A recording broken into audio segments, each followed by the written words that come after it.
ਸਾਂਝਾ ਮੁੱਦਾ ਦੇਖ ਰਹੇ ਸਾਰੇ ਦਰਸ਼ਕਾਂ ਨੂੰ ਪਿਆਰ ਭਰੀ ਸਤਿ ਸ਼੍ਰੀ ਅਕਾਲ। ਅੱਜ ਅਸੀਂ ਪਹੁੰਚੇ ਹਾਂ ਕਰਤਾਰਪੁਰ ਸ਼ਹਿਰ ਗੁਰੂ ਅਰਜਨ ਦੇਵ ਸਾਹਿਬ ਮਹਾਰਾਜ ਦੀ ਚਰਨ ਕਮਲਾਂ ਨਾਲ ਵਸਿਆ ਹੋਇਆ ਸ਼ਹਿਰ ਹੈ।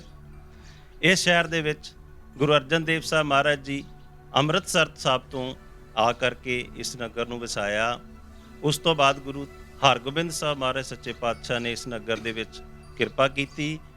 ਉਹਨਾਂ ਦੇ ਆਉਣ ਤੋਂ ਪਹਿਲਾਂ ਗੁਰੂ ਹਰਗੋਬਿੰਦ ਸਾਹਿਬ ਮਹਾਰਾਜ ਸੱਚੇ ਪਾਤਸ਼ਾਹ ਨੇ ਅੰਮ੍ਰਿਤਸਰ ਸਾਹਿਬ ਤੋਂ ਆਪਣੇ ਬੇਟਾ ਸੂਰਜਮਲ ਜੀ ਜੋ ਵੱਡੇ ਸਪੁੱਤਰ ਸੀ ਉਹਨਾਂ ਦੇ ਵਿਆਹ ਲਈ ਕਰਤਾਰਪੁਰ ਸਾਹਿਬ ਵਿਆਹੁਣ ਆਏ ਅਤੇ ਉਹਨਾਂ ਦੇ ਨਾਲ ਗੁਰੂ ਤੇਗ ਬਹਾਦਰ ਸਾਹਿਬ ਮਹਾਰਾਜ ਸੱਚੇ ਪਾਤਸ਼ਾਹ ਜੋ ਉਹਨਾਂ ਦੇ ਸਰਬਾਲੇ ਬਣੇ। ਉਹਨਾਂ ਦੀ ਉਮਰ ਕੋਈ 9 ਕੁ ਵਰ੍ਹਿਆਂ ਦੀ ਸੀ। ਉਹਨਾਂ ਦਾ ਸਵਰੂਪ ਦੇਖ ਕੇ, ਉਹਨਾਂ ਦਾ ਸੁਹੱਪਣ ਦੇਖ ਕੇ ਮਾਤਾ ਗੁਜਰੀ ਜੀ ਦੇ ਪਿਤਾ ਜੀ ਲਾਲ ਚੰਦ ਜੀ, ਜਿਨ੍ਹਾਂ ਨੇ ਗੁਰੂ ਹਰਗੋਬਿੰਦ ਸਾਹਿਬ ਤੋਂ ਗੁਰੂ ਤੇਗ ਬਹਾਦਰ ਸਾਹਿਬ ਜੀ ਦਾ ਰਿਸ਼ਤਾ ਮੰਗਿਆ ਅਤੇ ਉਹਨਾਂ ਦੀ ਕੁੜਮਾਈ ਹੋਣ ਤੋਂ ਬਾਅਦ ਜਿਸ ਸਥਾਨ 'ਤੇ ਅਸੀਂ ਬੈਠੇ ਹਾਂ ਇਹ ਗੁਰਦੁਆਰਾ ਸਾਹਿਬ, ਇੱਥੇ ਉਹਨਾਂ ਦੇ ਆਨੰਦ ਕਾਰਜ ਹੋਏ। ਹੁਣ ਅਸੀਂ ਉਸ ਸਥਾਨ 'ਤੇ ਬੈਠ ਕੇ ਬਾਬਾ ਜੀ ਤੋਂ ਇਸ ਸਥਾਨ ਦੇ ਇਤਿਹਾਸ ਦੇ ਬਾਰੇ ਜਾਣਾਂਗੇ। ਬਾਬਾ ਜੀ ਵਾਹਿਗੁਰੂ ਜੀ ਕਾ ਖਾਲਸਾ ਵਾਹਿਗੁਰੂ ਜੀ ਕੀ ਫਤਿਹ। ਇਹ ਜੋ ਪਾਵਨ ਪਵਿੱਤਰ ਸਥਾਨ ਆਪ ਜੀ ਦਰਸ਼ਨ ਕਰ ਰਹੇ ਹੋ ਗੁਰਦੁਆਰਾ ਸਾਹਿਬ ਨਿਵਾਸ ਤੇ ਵਿਆਹ ਸਥਾਨ, ਇਸ ਸਥਾਨ ਦੇ ਉੱਤੇ ਮਾਤਾ ਗੁਜਰੀ ਜੀ ਦੇ ਪਿਤਾ ਜੀ ਪਿਤਾ ਲਾਲ ਚੰਦ ਜੀ ਔਰ ਮਾਤਾ ਬਿਸ਼ਨ ਕੌਰ ਜੀ ਦਾ ਘਰ ਸੀ ਕਿਸੇ ਵੇਲੇ। ਤੋਂ ਪਾਤਸ਼ਾਹ ਮਹਾਰਾਜ ਜੀ ਗੁਰੂ ਹਰਗੋਬਿੰਦ ਸਾਹਿਬ ਜੀ ਮਹਾਰਾਜ ਜਿਨ੍ਹਾਂ ਨੇ ਇਸ ਨਗਰ ਦੇ ਅੰਦਰ ਚੌਥੀ ਤੇ ਆਖਰੀ ਜੰਗ ਵੀ ਜ਼ਿੰਦਗੀ ਦੀ ਲੜੀ। ਇਸ ਜੰਗ ਦੇ ਅੰਦਰ ਸ੍ਰੀ ਗੁਰੂ ਤੇਗ ਬਹਾਦਰ ਜੀ ਮਹਾਰਾਜ ਜੀ ਨੂੰ ਤਿਆਗਮਲ ਤੋਂ ਤੇਗ ਬਹਾਦਰ ਦਾ ਖਿਤਾਬ ਦਿੱਤਾ ਗਿਆ। ਤੋਂ ਪਾਤਸ਼ਾਹ ਗੁਰੂ ਹਰਗੋਬਿੰਦ ਜੀ ਸਾਹਿਬ ਮਹਾਰਾਜ ਜੀ ਦਾ ਇਸ ਨਗਰ ਦੇ ਨਾਲ ਪ੍ਰੇਮ ਪਿਆਰ ਇਸ ਤੋਂ ਪਤਾ ਲੱਗਦਾ ਹੈ ਕਿ ਇੱਥੇ ਮਹਾਰਾਜ 2 ਸਾਹਿਬਜ਼ਾਦੇ ਵਿਆਹੇ ਹੋਏ ਸਨ। ਤੋਂ ਵੱਡੇ ਸਾਹਿਬਜ਼ਾਦੇ ਸੂਰਜਮਲ ਜੀ ਨੂੰ ਵਿਆਹੁਣ ਵਾਸਤੇ ਗੁਰੂ ਮਹਾਰਾਜ ਗੁਰੂ ਕੇ ਮਹਿਲ ਅੰਮ੍ਰਿਤਸਰ ਤੋਂ ਚੱਲ ਕੇ ਕਰਤਾਰਪੁਰ ਪਹੁੰਚੇ ਸਨ। ਔਰ ਗੰਗਸਰ ਗੁਰਦੁਆਰਾ ਸਾਹਿਬ ਜਿੱਥੇ ਉੱਥੇ ਖੂਹ ਹੁੰਦਾ ਸੀ ਉਸ ਵੇਲੇ ਖੂਹ 'ਤੇ ਇਸ਼ਨਾਨ ਪਾਣੀ ਕਰਕੇ ਉੱਥੋਂ ਬਰਾਤ ਚੱਲੀ ਹੈ। ਔਰ ਸੂਰਜਮਲ ਜੀ ਘੋੜੇ 'ਤੇ ਚੜ੍ਹੇ ਹੋਏ ਹਨ। ਉਹਨਾਂ ਦੇ ਪਿੱਛੇ ਗੁਰੂ ਤੇਗ ਬਹਾਦਰ ਜੀ ਮਹਾਰਾਜ ਜਿਨ੍ਹਾਂ ਦੀ ਬਚਪਨ ਦੀ ਅਵਸਥਾ ਸੀ। 1627 ਦੇ ਵਿੱਚ ਸੂਰਜਮਲ ਜੀ ਦਾ ਵਿਆਹ ਹੋਇਆ। ਉਸ ਵੇਲੇ ਗੁਰੂ ਤੇਗ ਬਹਾਦਰ ਜੀ ਮਹਾਰਾਜ 6 ਸਾਲ ਦੀ ਅਵਸਥਾ ਸੀ ਉਹਨਾਂ ਦੀ। ਮਹਾਰਾਜ ਨੇ ਬੜੇ ਸੁੰਦਰ ਵਸਤਰ ਪਹਿਨੇ ਹੋਏ ਸਨ। ਸੂਰਜਮਲ ਦੇ ਪਿੱਛੇ ਸਰਵਾਲੇ ਬਣ ਕੇ ਘੋੜੇ ਤੇ ਬੈਠੇ ਹੋਏ ਸਨ। ਤੋ ਸਿੱਲੀਆਂ ਦੇ ਘਰ ਜੋ ਕਰਤਾਰਪੁਰ ਨਗਰ ਦੇ ਚੜ੍ਹਦੇ ਪਾਸੇ ਹਨ, ਰਾਮਗੜੀਆ ਸਕੂਲ ਦੇ ਲਾਗੇ, ਤੋ ਉਸ ਮੁਹੱਲੇ ਦੇ ਵਿੱਚ ਬਰਾਤ ਜਿਹੜੀ ਆਈ ਹੈ ਚੱਲ ਕੇ ਗੰਗਸਰ ਤੋਂ।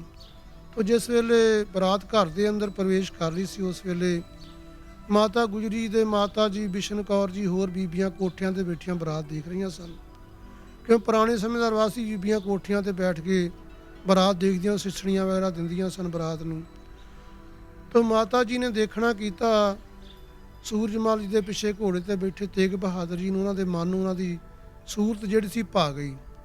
ਤੇ ਮਨ ਦਾ ਉਹਨਾਂ ਦਾ ਜਿਹੜਾ ਵਿਚਾਰ ਬਣਿਆ ਕਿ ਜੇ ਸਾਡੀ ਪੁੱਤਰੀ ਗੁਜਰੀ ਜੀ ਦਾ ਇਸ ਸਾਹਿਬਜ਼ਾਦੇ ਨਾਲ ਵਿਆਹ ਹੋ ਜਾਵੇ, ਆਨੰਦ ਕਾਰਜ ਹੋ ਜਾਵੇ, ਤੇ ਬਹੁਤ ਚੰਗੀ ਗੱਲ ਹੋਵੇ ਜੇ ਮਹਾਰਾਜ ਮੰਨ ਜਾਣ। ਤੇ ਉਹਨਾਂ ਨੇ ਵਿਆਹ ਦੇ ਦੌਰਾਨ ਇਹ ਗੱਲ ਜਿਹੜੀ ਲਾਲ ਚੰਦ ਜੀ ਨੂੰ ਦੱਸਣੀ ਕੀਤੀ, ਔਰ ਉਹਨਾਂ ਨੇ ਬਾਬਾ ਗੁਰਦਿੱਤਾ ਜਿਹੜੇ ਕਰਤਾਰਪੁਰ ਹੀ ਬੜਾ ਲੰਮਾ ਸਮਾਂ ਰਹੇ, ਉਹਨਾਂ ਦੇ ਨਾਲ ਵਿਚਾਰ ਵਟਾਂਦਰਾ ਕੀਤਾ। ਤੇ ਬਾਬਾ ਗੁਰਦਿੱਤਾ ਜੀ ਨੇ ਪਿਤਾ ਜੀ ਨੂੰ ਗੁਰੂ ਹਰਗੋਬਿੰਦ ਜੀ ਨਾਲ ਵਿਚਾਰ ਕੀਤਾ ਕਿ ਇਸ ਤਰ੍ਹਾਂ ਆਪਣੇ ਸੇਵਕ ਹਨ ਲਾਲ ਚੰਦ ਜੀ, ਉਹਨਾਂ ਦੇ ਮਨ ਦੀ ਭਾਵਨਾ ਹੈ ਉਹਨਾਂ ਦੀ ਸਪੁੱਤਰੀ ਗੁਜਰੀ ਜੀ ਦਾ ਆਨੰਦ ਕਾਰਜ ਗੁਰੂ ਤੇਗ ਬਹਾਦਰ ਜੀ ਦੇ ਨਾਲ ਹੋਣਾ ਹੋਵੇ।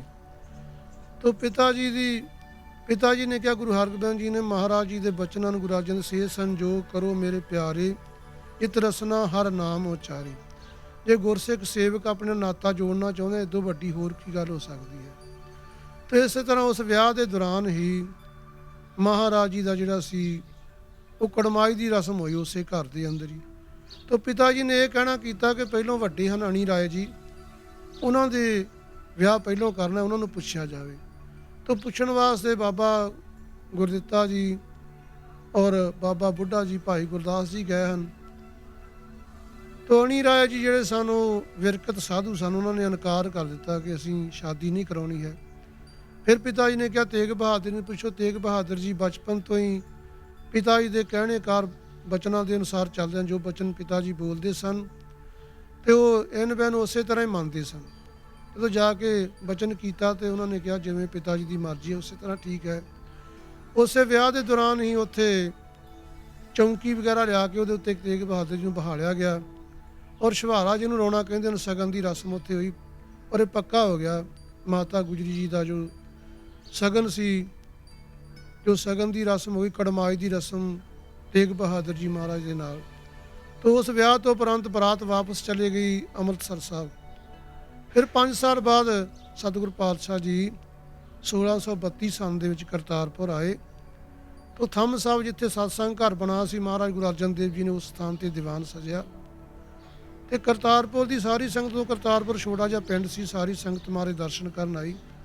ਪਿਤਾ ਲਾਲ ਚੰਦ ਜੀ, ਮਾਤਾ ਬਿਸ਼ਨ ਕੌਰ ਜੀ ਗਏ, ਉਹਨਾਂ ਨੇ ਜਾ ਕੇ ਬੇਨਤੀ ਕਰਨੀ ਕੀਤੀ ਕਿ ਗੁਰੂ ਮਹਾਰਾਜ ਜੀ ਸਾਡੇ ਲੜਕੀ ਹੁਣ ਵਿਆਹਣ ਯੋਗ ਹੋ ਗਈ ਹੈ ਗੁਜਰੀ, ਤੇ ਸਾਡੇ ਮਨ ਤੇ ਬੜਾ ਬੋਝ ਹੈ ਲੜਕੀ ਦੇ ਵਿਆਹ ਦਾ।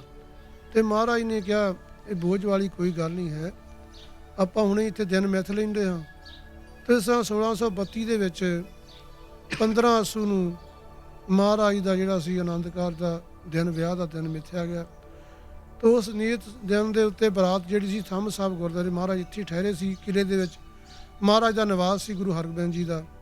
ਕਿਉਂਕਿ ਅੰਮ੍ਰਿਤਸਰ ਦੀ ਜੰਗ ਤੋਂ ਬਾਅਦ ਮਹਾਰਾਜ ਦਾ ਜੋ ਨਿਵਾਸ ਸੀ ਕਰਤਾਰਪੁਰ ਵਿੱਚ ਜਿਹੜਾ ਸੀ, ਮਹਾਰਾਜ ਨੇ ਕਰਨਾ ਕੀਤਾ। ਇੱਥੇ ਗੁਰੂ ਅਰਜਨ ਦੇਵ ਜੀ ਦਾ ਘਰ ਸੀ, ਸੀਸ ਮਹਿਲ, ਉੱਥੇ ਗੁਰੂ ਹਰਗੋਬਿੰਦ ਜੀ ਦਾ ਨਿਵਾਸ ਸੀ। ਔਰ ਸਾਰੇ ਸਾਹਿਬਜ਼ਾਦੇ ਗੁਰੂ ਤੇਗ ਬਹਾਦਰ ਜੀ, ਸੂਰਮਲ ਜੀ, ਬਾਬਾ ਗੁਰਦਿੱਤਾ ਜੀ, ਸਾਰੇ ਸਾਹਿਬਜ਼ਾਦੇ ਲੰਮਾ ਸਮਾਂ ਕਰਤਾਰਪੁਰ ਦੇ ਅੰਦਰ ਰਹੇ। ਤੋ ਉੱਥੋਂ ਬਰਾਤ ਜਿਹੜੀ ਥੰਮ ਸਾਹਿਬ ਤੋਂ ਚੱਲੀ ਹੈ ਤੇ ਬਾਜ਼ਾਰ ਵਿੱਚ ਦੀ ਹੋ ਕੇ ਜਿੱਧਰ ਇਹ ਪੱਕਾ ਬਾਗ ਸੀ, ਇੱਥੋਂ ਦੀ ਬਾਗ ਥਾਣੀ ਹੋ ਕੇ ਦਿਆਲਪੁਰ ਦਰਵਾਜ਼ੇ ਵਿੱਚ ਆਈ। ਉਹ ਦਰਵਾਜ਼ੇ ਦੇ ਸਾਹਮਣੇ 20 ਹੈ, ਇਹਨੂੰ ਰਬਾਬੀਆਂ ਦੇ 20 ਕਹਿੰਦੇ ਹਨ। ਇਹ ਰਬਾਬੀ ਮੁਸਲਮਾਨ 1947 ਤੱਕ ਇੱਥੇ ਰਹਿੰਦੇ, ਰਬਾਬਾਂ ਨਾਲ ਕੀਰਤਨ ਕਰਦੇ ਹਨ। 47 ਵਿੱਚ ਜਦੋਂ ਪਾਕਿਸਤਾਨ ਬਣਿਆ ਤੇ ਉਹ ਪਾਕਿਸਤਾਨ ਚਲੇ ਗਏ। ਤੇ ਸਿਰੇ ਤੇ ਆ ਕੇ ਰਬਾਬੀਆਂ ਦੀ ਗਲੀ ਦੇ ਇਹ ਜਿਹੜੇ ਲਖਨੌਰ ਤੋਂ ਆਏ ਸਨ, ਪਿਤਾ ਲਾਲ ਚੰਦ, ਉਹਨਾਂ ਦੇ ਹੋਰ ਵੀ ਭਰਾ ਪਰਿਵਾਰ ਸੀ ਉੱਥੋਂ ਆਇਆ। ਤੋ ਇੱਥੇ ਉਹ ਵਸਦੇ ਸਨ, ਉਹਨਾਂ ਦੇ ਘਰ ਸਨ। ਤੋ ਇੱਥੇ ਬਰਾਤ ਪਹੁੰਚੀ ਹੈ, ਇੱਥੇ ਮਿਲਣੀ ਦੀ ਰਸਮ ਹੋਈ ਹੈ। ਮਿਲਣੀ ਤੋਂ ਉਪਰੰਤ 3 ਦਿਨ ਬਰਾਤ ਇਸ ਸਥਾਨ ਦੇ ਉੱਤੇ ਰਹੀ। ਤੀਸਰੇ ਦਿਨ ਅੰਮ੍ਰਿਤ ਵੇਲੇ ਬਾਬਾ ਬੁੱਢਾ ਜੀ ਦੇ ਪੋਤਰੇ ਬਾਬਾ ਗੁਰਦਿੱਤਾ ਜੀ ਨੇ ਮਹਾਰਾਜ ਜੀ ਦੇ, ਗੁਰੂ ਤੇਗ ਬਹਾਦਰ ਮਾਤਾ ਗੁਜਰੀ ਜੀ ਦੇ ਆਨੰਦ ਕਾਰਜ ਕਰਨੇ ਕੀਤੇ। ਤੋ ਇਸ ਤਰ੍ਹਾਂ ਆਨੰਦ ਕਾਰਜ ਤੋਂ ਉਪਰੰਤ ਬਰਾਤ ਜਿਹੜੀ ਵਾਪਸ ਗਈ ਹੈ। ਜਦੋਂ ਵਾਪਸ ਜਾਣ ਲੱਗੇ ਹਨ ਤੇ ਪਿਤਾ ਲਾਲ ਚੰਦ ਜੀ ਮਹਾਰਾਜ ਦੇ ਚਰਨਾਂ ਤੇ ਡਿੱਗ ਪਏ ਹਨ। ਗੁਰੂ ਹਰਗੋਬਿੰਦ ਦੇ ਕਹਿਣ ਲੱਗੇ, ਮਹਾਰਾਜ ਸਾਡੇ ਕੋਲੋਂ ਉਸ ਬਰਾਤ ਦੀ ਸੇਵਾ ਨਹੀਂ ਹੋਈ। ਤੇ ਮਹਾਰਾਜ ਨੇ ਉਹਨਾਂ ਨੂੰ ਗਲ ਦੇ ਨਾਲ ਆਉਣਾ ਕੀਤਾ ਲਾਲ ਚੰਦ ਜੀ ਨੂੰ, ਔਰ ਜੋ ਬਚਨ ਉੱਥੇ ਕਹੇ ਉਹ ਸਾਡੇ ਸਾਰਿਆਂ ਵਾਸਤੇ ਅੱਜ ਵੀ ਉਨੇ ਹੀ ਕਾਰਗਰ ਹਨ ਜੇ ਉਹਨਾਂ ਨੂੰ ਅਸੀਂ ਅਪਣਾਈਏ ਗੁਰੂ ਮਹਾਰਾਜ ਦੇ ਬਚਨਾਂ ਨੂੰ। ਮਹਾਰਾਜ ਨੇ ਕਿਹਾ, ਜਿਨ ਤਨ ਹਜ਼ਾਰ ਪਨ ਕੀਨ ਤਿਨ ਪਾਸ਼ੇ ਕਿਆ ਰੱਖ ਲੀਨ। ਜਿਹਨੇ ਆਪਣੀ ਧੀ ਦਾਨ ਕਰ ਦਿੱਤੀ ਵਿਆਹੀ ਪਾਲ ਕੇ, ਉਹਨੇ ਪਿੱਛੇ ਹੋਰ ਕੀ ਰੱਖਿਆ ਹੈ? ਇਸ ਤੋਂ ਵੱਡਾ ਹੋਰ ਦਾਨ ਕੀ ਹੋ ਸਕਦਾ ਹੈ?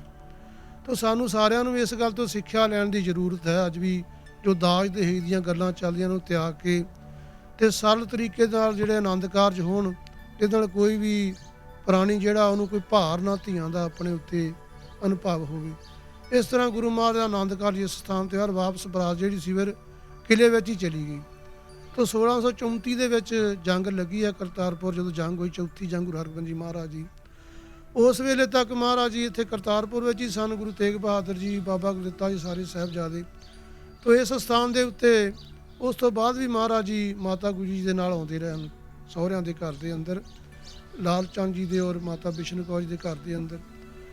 ਤਾਂ ਉਸ ਤੋਂ ਉਪਰੰਤ ਕਰਤਾਰਪੁਰ ਦੀ ਜੰਗ ਤੋਂ ਉਪਰੰਤ ਜਿਹੜਾ ਸੀ ਪਰਿਵਾਰ ਜਿਹੜਾ ਸੀ ਕੀਰਤਪੁਰ ਸਾਹਿਬ ਗੁਰੂ ਹਰਗੋਬਿੰਦ ਸਾਹਿਬ ਜੀ ਦੇ ਮਹਾਰਾਜ ਨਾਲ ਚਲੇ ਗਿਆ।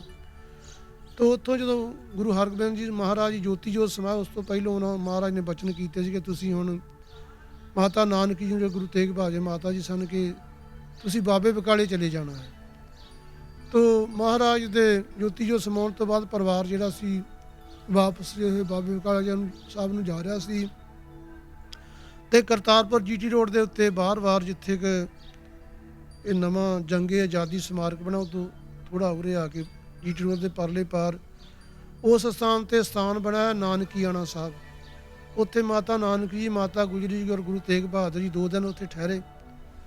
ਤੇ ਰਾਤ ਦੇ ਸਮੇਂ ਇੱਥੇ ਘਰ ਦੇ ਵਿੱਚ ਆ ਜਾਂਦੇ ਸਨ, ਦਿਨ ਨੂੰ ਉੱਥੇ ਜਾਂਦੇ ਸੰਗਤਾਂ ਦਰਸ਼ਨ ਕਰਨ ਆਉਂਦੀਆਂ ਸਨ, ਦੀਵਾਨ ਸਜਦਾ ਸੀ। ਤਾਂ ਉਸ ਸਥਾਨ ਤੋਂ ਫਿਰ 2 ਦਿਨ ਰਹਿਣ ਤੋਂ ਉਪਰੰਤ ਗੁਰੂ ਤੇਗ ਬਹਾਦਰ ਜੀ ਮਹਾਰਾਜ, ਮਾਤਾ ਨਾਨਕੀ ਜੀ, ਮਾਤਾ ਗੁਜਰੀ ਜੀ ਬਾਬਾ ਬਕਾਲਾ ਸਾਹਿਬ ਚਲੇ ਗਏ। ਤਾਂ ਸਭਾ ਆਉਣ 'ਤੇ ਉੱਥੇ ਉਹਨਾਂ ਨੂੰ ਗੁਰਿਆਈ ਦੀ ਗੱਦੀ ਪ੍ਰਾਪਤ। ਇਸ ਸਥਾਨ ਦੇ ਉੱਤੇ ਹਰ ਸਾਲ 15 ਅੱਸੂ ਦੇ ਮੁਤਾਬਕ 30 ਸਤੰਬਰ ਨੂੰ 29 ਸਤੰਬਰ ਨੂੰ ਗੁਰੂ ਮਹਾਰਾਜ ਦਾ ਵਿਆਹ ਪੁਰਬ ਬੜੀ ਸ਼ਰਧਾ ਭਾਵਨਾ ਦੇ ਨਾਲ ਮਨਾਇਆ ਜਾਂਦਾ ਹੈ। ਤਾਂ ਕੁਝ ਸਮੇਂ ਤੋਂ 6-7 ਸਾਲ ਤੋਂ ਸ਼੍ਰੋਮਣੀ ਕਮੇਟੀ ਦੀ ਧਰਮ ਪ੍ਰਚਾਰ ਕਮੇਟੀ ਵੱਲੋਂ ਬਾਬਾ ਸੇਵਾ ਸਿੰਘ ਖਡੂਰ ਸਾਹਿਬ ਵਾਲਿਆਂ ਦੇ ਹੋਰ ਸੰਗਤਾਂ ਦੇ ਸਹਿਯੋਗ ਦੇ ਨਾਲ ਵੱਡੀ ਪੱਧਰ ਤੇ ਦਿਨ ਮਨਾਇਆ ਜਾਂਦਾ ਹੈ। ਇਸ ਗੁਰਦੁਆਰਾ ਸਥਾਨ ਤੇ ਭੋਗ ਪੈਣ ਤੋਂ ਉਪਰੰਤ ਫਿਰ ਗੁਰੂ ਅਰਜਨ ਦੇਵ ਜੀ ਪਬਲਿਕ ਸਕੂਲ ਹੈ, ਉੱਥੇ ਦੀਵਾਨ ਸਜਦੇ ਹਨ। ਉੱਥੇ ਬਾਬਾ ਬਕਾਲਾ ਸਾਹਿਬ ਤੋਂ ਇੱਕ ਬਹੁਤ ਵੱਡੀ ਬਰਾਤ ਦੇ ਰੂਪ ਵਿੱਚ ਨਗਰ ਕੀਰਤਨ, ਜਦ ਹਜ਼ਾਰਾਂ ਦੀ ਗਿਣਤੀ ਸੰਗਤਾਂ ਆਉਂਦੀਆਂ ਹਨ। ਤਾਂ ਹੋਰ ਵੀ ਸੰਗਤਾਂ ਦੇਸਾਂ ਵਿਦੇਸਾਂ ਤੋਂ ਪਹੁੰਚਦੀਆਂ ਹਨ, ਔਰ ਤਖਤਾਂ ਦੇ ਸਿੰਘ ਸਾਹਿਬ ਔਰ ਦਰਬਾਰ ਸਾਹਿਬ ਜੀ ਦੇ ਹੈੱਡ ਗ੍ਰੰਥੀ ਕਥਾਵਾਚਕ ਰਾਗੀ ਸਿੰਘ ਆਉਂਦੇ ਹਨ। ਤਾਂ ਸੰਗਤਾਂ ਦੇ ਚਰਨਾਂ 'ਚ ਬੇਨਤੀ ਹੈ ਕਿ ਦਰਸ਼ਨ ਕਰਕੇ ਆਪਣਾ ਜੀਵਨ ਸਫਲਾ ਕਰੋ ਔਰ ਨਤਮਸਤਕ ਹੋਵੋ। ਗੁਰੂ ਤੇਗ ਬਹਾਦਰ ਜੀ ਮਹਾਰਾਜ ਜਿਨ੍ਹਾਂ ਦੇ ਬਾਰੇ ਵਿੱਚ ਬਚਨ ਹਨ, ਤੇਗ ਬਹਾਦਰ ਸਿਮਰਿਆ ਹੈ ਘਰ ਨੌ ਨਿਤ ਆਵੈ ਤਾਏ ਸਭ ਥੋਣਾ ਜੀ ਸਹਾਏ। ਫਿਰ ਉਹ ਤਿਲਕ ਜੰਜੂ ਦੇ ਰਾਖੇ ਅੰਦੀ ਚਾਦਰ ਵੀ ਕਹਿੰਦੇ ਹਨ। ਤਾਂ ਗੁਰੂ ਮਹਾਰਾਜ ਸਭ ਦੀਆਂ ਮਨੋਕਾਮਨਾ ਪੂਰੀਆਂ ਕਰਦਿਆਂ ਦਰਸ਼ਨ ਕਰਕੇ ਆਪਣੀਆਂ ਝੋਲੀਆਂ ਭਰੋ, ਦੁੱਖਾਂ ਤੋਂ ਛੁਟਕਾਰਾ ਪਾਓ, ਤਾਂ ਸੁੱਖਾਂ ਦਾ ਪ੍ਰਵੇਸ਼ ਹੋਵੇ। ਵਾਹਿਗੁਰੂ ਜੀ ਕਾ ਖਾਲਸਾ, ਵਾਹਿਗੁਰੂ ਜੀ ਕੀ ਫਤਿਹ।